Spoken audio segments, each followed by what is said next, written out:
Imagine trying to understand the world without a single satellite, without GPS, without even one reliable map. Now, imagine trying to rule that world. Well, that was the reality 2,000 years ago, and one man took on the absolutely monumental task of putting it all on paper. So let's get into it. This was the big question, the fundamental problem facing the leaders of the brand new Roman Empire. I mean, this thing stretched from the Atlantic all the way to the deserts of Syria. You can't tax what you can't find. You can't govern people you don't really understand. You can't command an army across terrain you've never even seen. This wasn't just some philosophical idea. It was a practical, logistical nightmare. And this is where our guy Strabo steps onto the stage. And this quote right here, it tells you everything you need to know about his mission. This was not some dusty academic project. No way. Strabo was creating the world's first ever geopolitical handbook. It was a practical guide for the statesmen and the generals who were running the most powerful empire on Earth. The stakes just could not have been higher.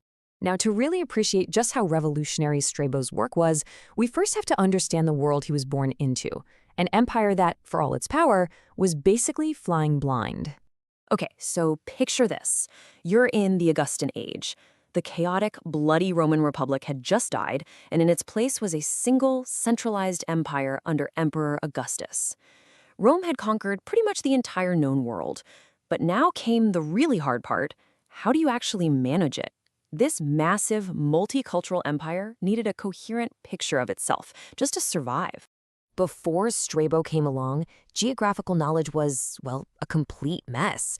It was this patchwork of sailors' tall tales, half-remembered military reports, and myths just filled with monsters and angry sea gods. You know, that's great for a story, but for the Roman administration, it was totally useless. They needed hard data, resources, travel distances, local customs, political structures. They needed order, and Strabo was the man to provide it. So, who was this man who just decided to map the world for an emperor? Let's take a closer look. And check out this timeline. It's perfect. It shows you just how much Strabo was a product of his time. His life perfectly spans this incredible, chaotic transition from republic to empire. He saw the old world fall apart and then witnessed the birth of a new world order. So his work isn't just a description of that world, it's really an intellectual foundation for it.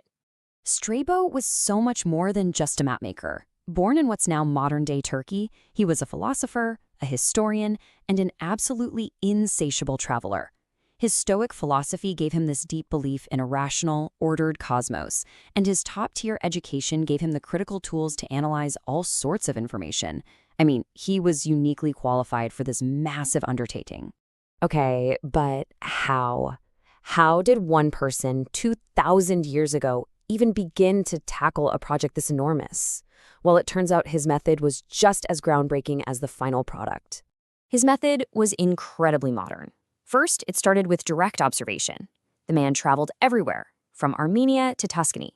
But he knew he couldn't just rely on his own eyes. So second, he synthesized all the existing knowledge he could find, everything from Homer's epic poems to the latest military field reports. Third, he grounded all this information in a scientific framework, using math and astronomy. And finally, and this is maybe the most important part, he added context, weaving in the history, the politics, and the culture that really brought each place to life. And the result of all that incredible work? 17 volumes, 17 books that compiled pretty much the total knowledge of the known world into a single, coherent work he called Geografia. Just an absolutely staggering achievement. So what was actually in these 17 books? Come on, let's take a lightning-fast tour of the world as Strabo saw it. He starts us off in the far west, in what we'd call Spain today, or Iberia. For this part, he relies heavily on earlier Greek writers like Polybius and Artemidorus, people who had actually been there. He meticulously documents the landscape, the tribes, and of course, the rich mineral resources that Rome was so eager to get its hands on. From there, we head north into Gaul and even the mysterious island of Britain. And here, his key source is none other than Julius Caesar himself. He literally quotes directly from Caesar's commentaries, plugging the most up-to-date intelligence from Rome's military conquests right into his worldview. Now, when he gets to Greece, he really shows his deep respect for the classics.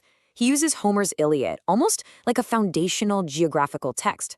But, and this is key, he doesn't just copy it. He critiques it, he updates it, and he adds his own firsthand observations from the time he spent in places like Athens and Corinth. To describe the farthest edge of the known world, India, he compiles and cross-references accounts from the historians who had traveled with Alexander the Great centuries before. He talks about its vast rivers, its unique caste system, and even the philosophies of its so-called naked sophists. And our tour ends in Egypt, a province Strabo actually visited himself. He describes the absolute wonders of Alexandria, the mechanics of the Nile's annual flood, and exactly how the country was being run under its new Roman governors. It just brilliantly shows how his work was a living document of the Roman world in action. So, okay, it was a super useful guide for Roman administrators, we get that. But what's Strabo's ultimate legacy? Why are we still talking about him 2 millennia later? Well, his impact is hard to overstate. By synthesizing so many different sources, he basically acted as a librarian for antiquity, preserving incredible knowledge that would have otherwise been totally lost. His work was then rediscovered during the Renaissance, helping to fuel the age of exploration. And really, for us today, his Geografia pretty much defines our image of the ancient world. Ultimately, Strabo didn't just describe the world, he pioneered the very science of geography itself. And that leaves us with one final thought. Strabo created this comprehensive guide to his world to help its leaders navigate all its complexities. In our own age of big data, information overload, and massive global challenges, who or what is building the essential map for our time? This is for entertainment and educational purposes only.